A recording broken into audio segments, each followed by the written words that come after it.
Hello, and welcome back to Voice to the Voiceless, the podcast where we explore trauma informed practices, peer support, and ways to create space where people feel truly seen and heard. I'm your host, Bronwyn Franklin, and today's episode is called Words That Heal. We're exploring how small shifts in the words we choose can transform conversations, especially in moments of stress, crisis, or vulnerability. By the end of this hour, you'll leave with practical language swaps, guiding principles, and real life scenarios that you can use in your work, your relationships, and even with yourself.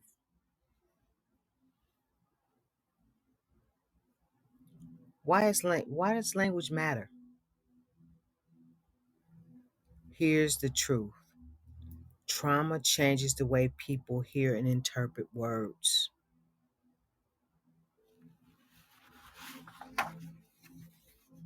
Sometimes you can say kindness and it may still be received as judgment, dismissal, or even danger, especially for someone who's had to live in survival mode. And I can say a lot about that.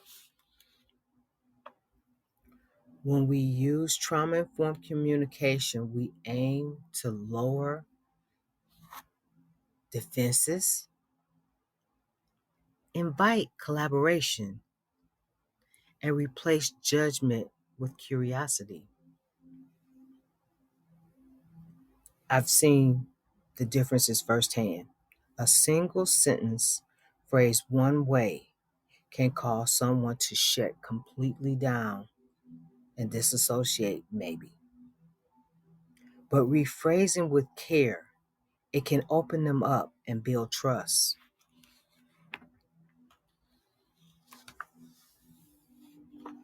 Think about a time you felt misunderstood.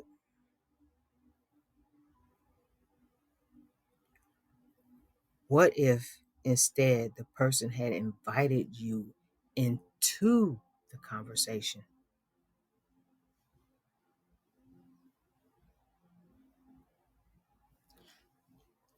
Okay, let's start with a common one. Are you using that as a coping skill? Sounds simple, right? But here's the problem. This can feel like a pop quiz, like we're evaluating if someone is coping the right way. Instead, we can reframe that. Is that something that's been helpful, that's been helping you get through it right now? Or it sounds like that might be a way you're managing things. Does that feel true? Or I wonder if that's been a way for you to cope with what's been going on. How was that? How has that been working for you as a way of dealing with everything? Each one of these comes from a place of curiosity. They're asking questions. They don't sound like I'm judging or I've already assumed or I'm labeling it. I wonder if that's a way for you to cope with what's been going on. I think that allows the person to open up and share what they have been experiencing going on.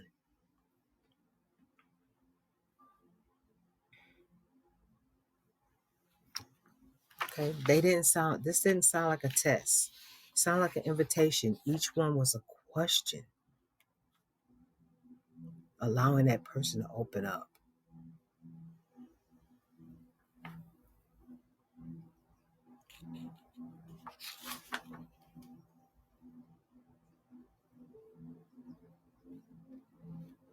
So that's about judging, going from judgment to curiosity.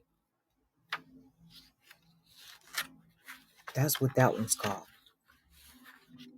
So we talked about why language matters, and that people can sometimes, you mean well, but the way you phrase it can come across as judgmental, dismissive, and sometimes feel dangerous, especially if a person has been living in survival mode and there's a ton of trauma. We talked about, then we moved on to judgment to curiosity. So we've covered two great points in just a short amount of time. Recapping back, the three positive things that come out of using this type of trauma informed communication. We bring those walls down, we bring those defensive modes down. Curiosity invites collaboration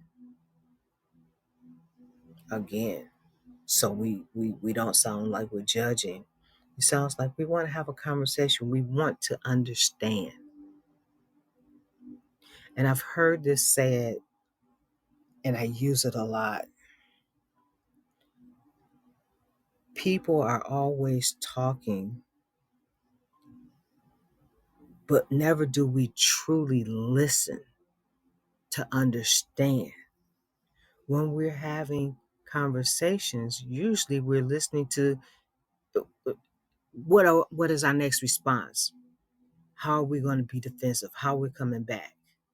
But we're never listening to hear the underlying message, to truly understand that person's experience.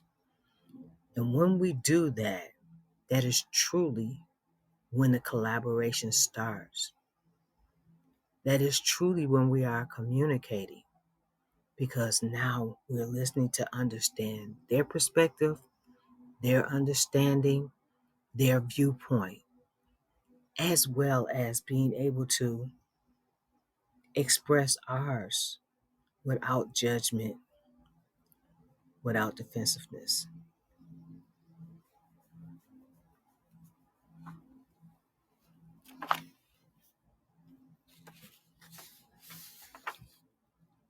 So here's a moment of reflection. Think about a time when somebody commented on your coping skills.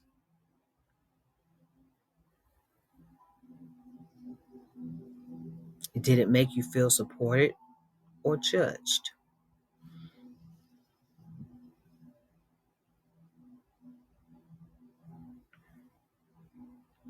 What could they have said instead?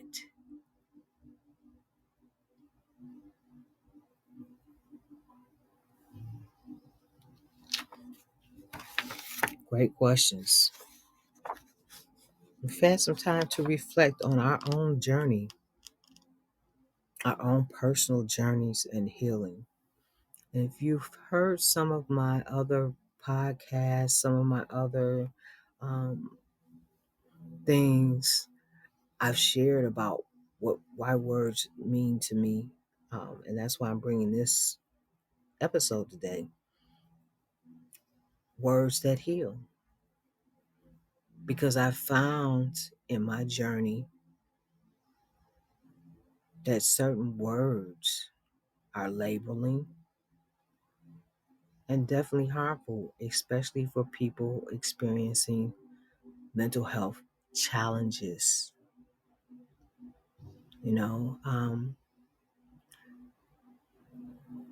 I don't use the words coping skills or coping tools. I use them, I call them gems. And I got that from a group that I was doing at one time. Um, because someone shared to me um, when I labeled off things that I use to help me when I'm having rough times or I am challenged with my mental health. They say you have a treasure chest. And I started to look at it differently because it is a treasure chest. The things that I use to keep myself moving forward, allowing me to maintain healthy relationships, healthy life, moving forward, um, being, for the lack of a better term, um, crisis free. Because again, words. Crisis to me means there's an opportunity for me to learn something about what's going on, why it's going on, giving me some self awareness, and what can I do to help move me forward. So crisis is another word. I use it as opportunity. Gems. What gems? Because these things keep me healthy. These things keep me out of hospitals. These keep me from being suicidal. I can use these tools, these gems, and there's no amount of money, there's no amount of silver or gold, there's nothing out here that can take those or allow or make me want to trade those. So they are gems, they're precious. So words are important on how you tell yourself and what you tell yourself.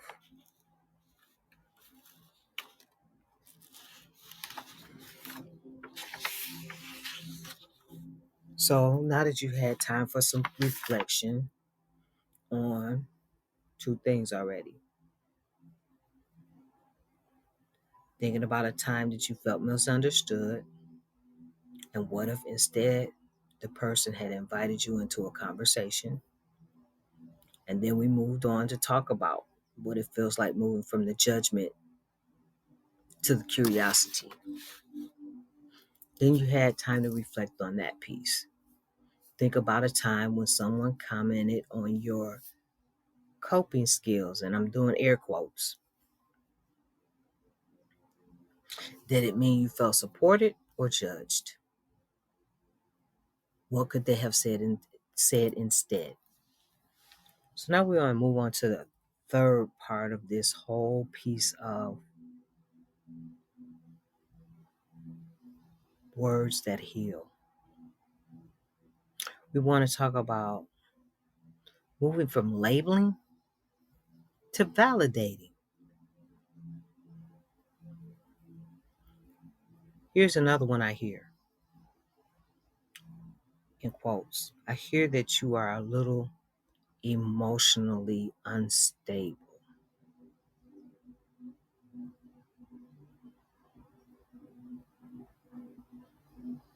That word unstable can feel like a judgment on your identity,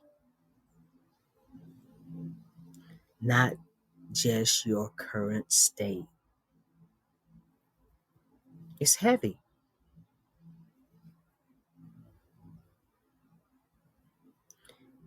Instead, try something like, it sounds like things have been really intense for you lately. Would that be fair to say? Again, a question, inviting them to the conversation, stepping into a place of curiosity. You see, it's all layering. Or try this one.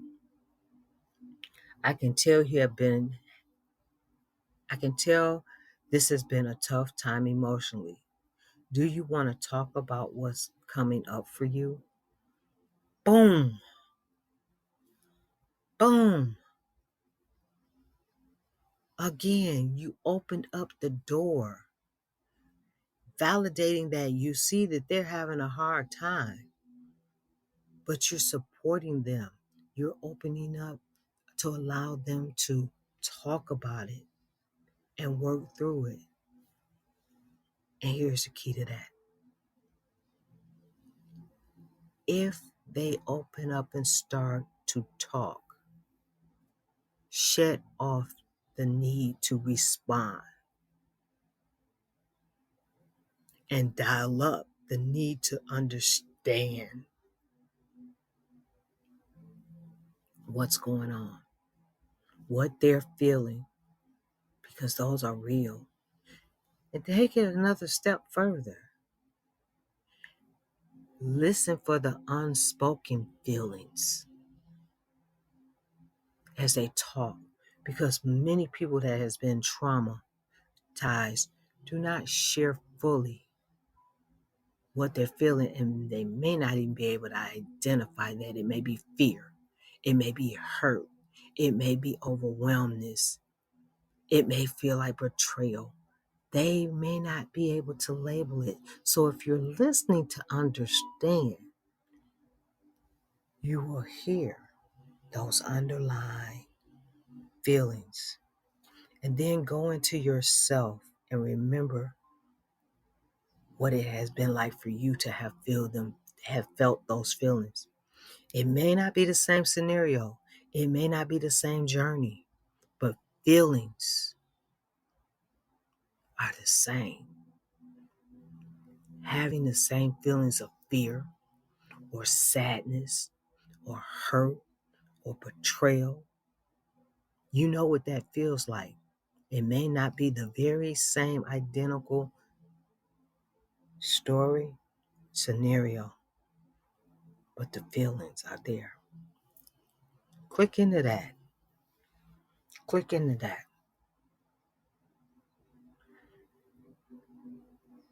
Here's another one. Plain and simple. It seems like you're feeling a lot right now. Just validated them. How can I support you? Validation and support. No judgment. No labeling.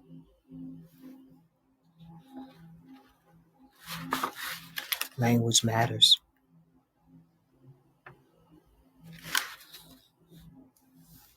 Here, the final one. You're going through a lot. Do you feel like your emotions have been harder to manage lately? Again, no judgment. It's asking a question. Asking the question.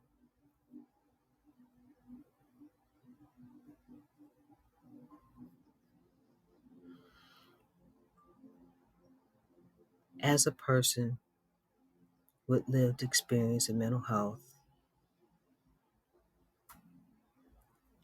I've been on that side of that judgment, that labeling, and it shut me down, and it caused me to put on a mask of protection. So what you saw was what I thought you needed to see, or what I wanted you to see, so that I could feel protected. Because if I shared what was really going on, you've already labeled me and you've already judged me by the question or the comment that you made. So from now on, I'm going through life pretending.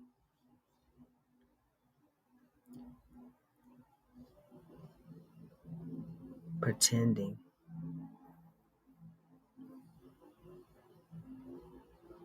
And I found that kept me more mentally ill than anything, because I couldn't be my authentic self. I had stuffed all of these feelings and all of this pain and all of the information. The toxic information was stuck inside of me because there was no way to get it out, because no one was listening, no one could hear. Everybody was judging and labeling. And I stayed in crisis mode. I stayed in crisis mode. I kept entering into sickness. But it was once I took off those masks and was able to start communicating without being labeled and judged, things started to make sense. I started to heal. Words heal. We have to learn how to reframe and walk into communicating with people in a manner of validating and curiosity. So, here's a story. I worked with someone who had been told by multiple providers, "You're unstable." It shut him down every time. To be told that you're unstable, that's very negative. That's very toxic language. But our providers use these languages. When we change the approach to, "It sounds like you've been carrying a lot," that validates whatever it is that's going on with them. It doesn't sound judgmental. It doesn't sound labeling. And it opens up the opportunity for them to, I know for me, when I've heard things like that and I'm having a rough time, it allows me to exhale and breathe. My shoulders drop. A weight is lifted. When you say something as, "It sounds like you've been carrying a lot," it allows people to open up. The difference happens immediately. Like I said, when it's said to me, or someone says something that's curious or validating, my shoulders drop because they've been up around my ears because I've been tense and hurting. It opens up to allow me to think about, feel safe enough to even reflect on, and maybe open up and start talking. Words that heal is what we're talking about.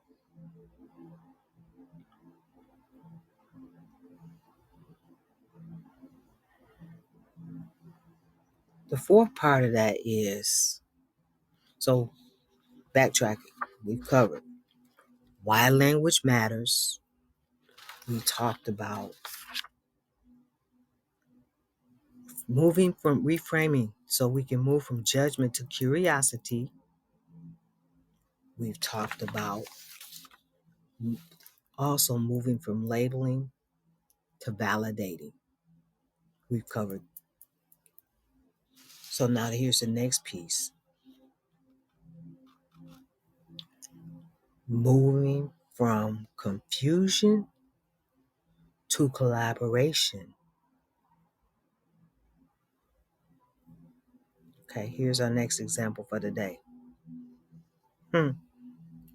Are you having some emotional irregulation?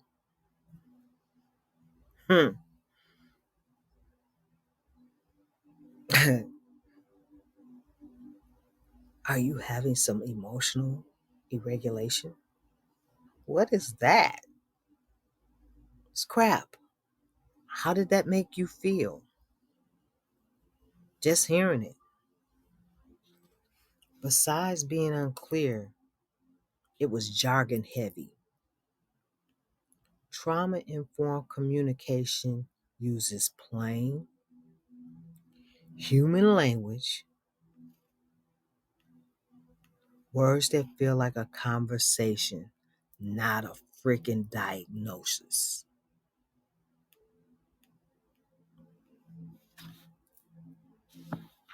So instead of using some textbook, theory, jargon type, medical model language, say something like, "Have your emotions been feeling harder to manage lately?" We heard that one earlier.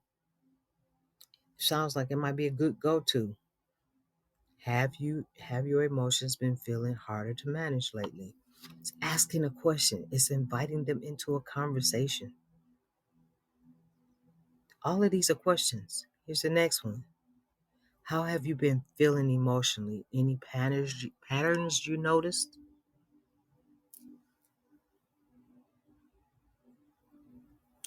I wonder if it's been tough to stay grounded with everything that's going on. I like that one too. That's another one because sometimes we can't stay grounded. And our root chakra is a mess because of all the trauma and all the fear that we've carried around in that area, from child abuse, sexual assaults, whatever we may have experienced. It's hard to get grounded and focused. Here's another one. Do you feel like your emotions have been overwhelming at times?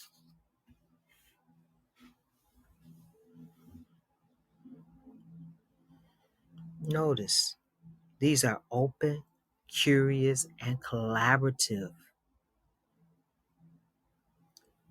Open, curious, collaborative. Steps to healing. Steps to healing.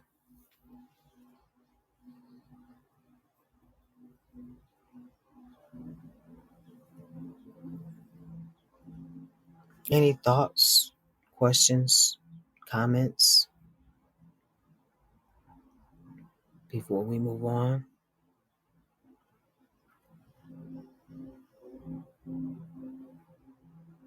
Okay, I want to give some guiding principles. So let's zoom out. Here are 5 principles of trauma informed communications. Number 1, ask before advising. Invite the person into the conversation instead of assuming you know what they need. As a peer support, I'm not going to advise because what I have experienced and what I have learned is if I ask and we start having a conversation, by the time they get through talking their way through it, they've already figured out their own answer because the answer is already inside of them. It's just that we got so much going on in our head and in our hearts. That's nothing, it's not connecting. But once we start funneling it out, it starts to sift through. And then you see the clearing in the path. Number 2, principle. Use plain human language. Again, avoid jargon that feels clinical or cold. When we come with the medical, clinical, textbook, social work, theory, language, it shuts people down. It feels toxic. Number 3, name feelings without judgment. Talk about what's happening, not labels. I read somewhere, and I seen it on a meme or something somewhere. Um, Labels are for cans. We're people.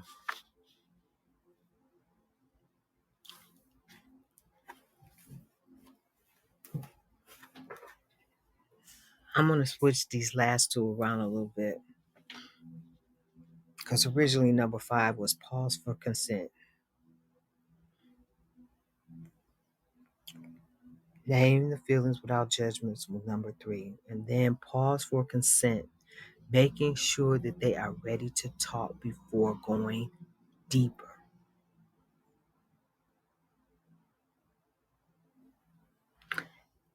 And originally this was number 4, but as I'm talking and I'm thinking, processing through,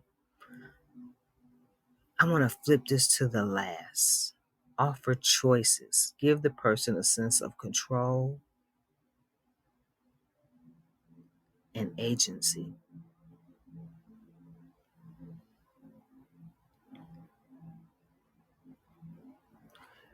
When we use those principles, we are giving them the choice to whether they want to talk more or they don't want to talk.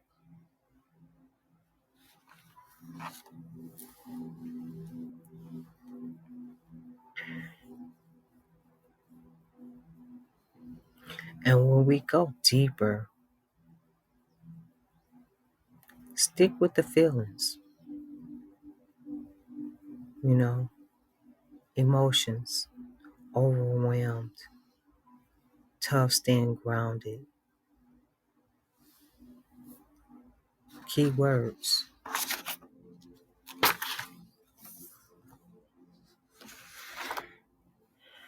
Okay, put this into practice. Scenario 1. Say someone is coming to your work or your kid has come home. What would you say instead of saying you're acting out right now? You're acting out right now. No. You judged, you labeled, shut down. What would you have said? That's possible. Try this. It seems like this moment is feeling overwhelming. Would you like a break or someone to sit with you? I've done it many a times and say, just ask the person, can I sit with you? We don't have to talk,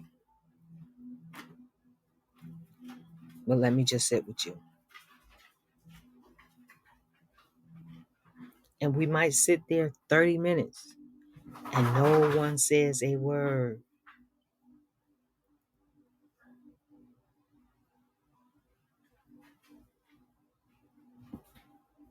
And then eventually they start to calm and they may start to share.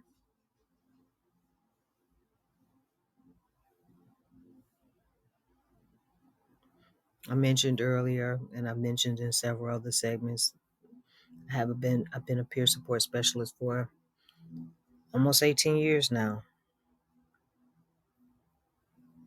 So the next scenario is around a peer support check-in. And someone says to you, and how does this make you feel when I say this? You've been really defensive. Sounds like, again, judgment.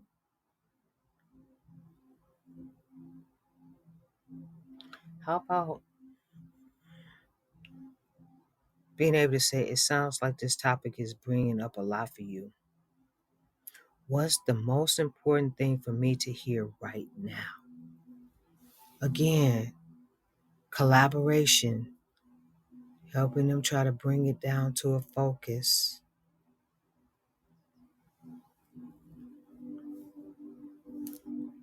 What is the most important thing for me to hear right now?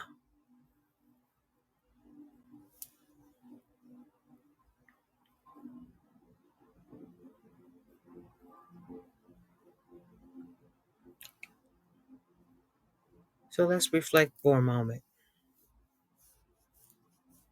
and think about one phrase you use often. How could you reframe it into an invitation instead of evaluation?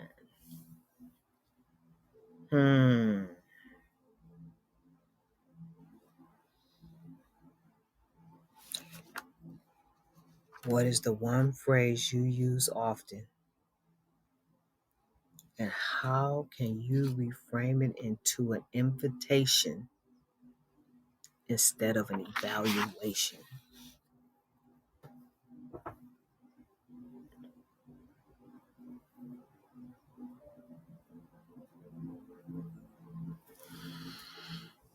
Hmm.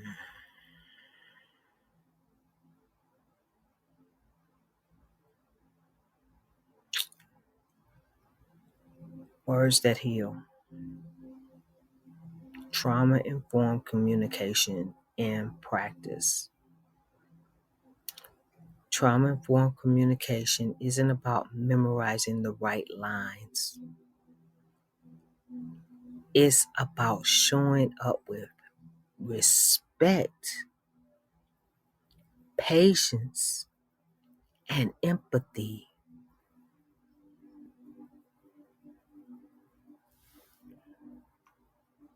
When we speak with care, we don't just exchange words, we create space for healing.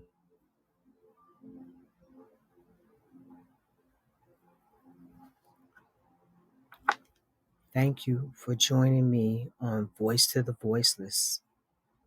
If this episode resonates with you, share it with someone who supports others because together we can change the way care feels. Until next time, take care of yourself and speak words that heal.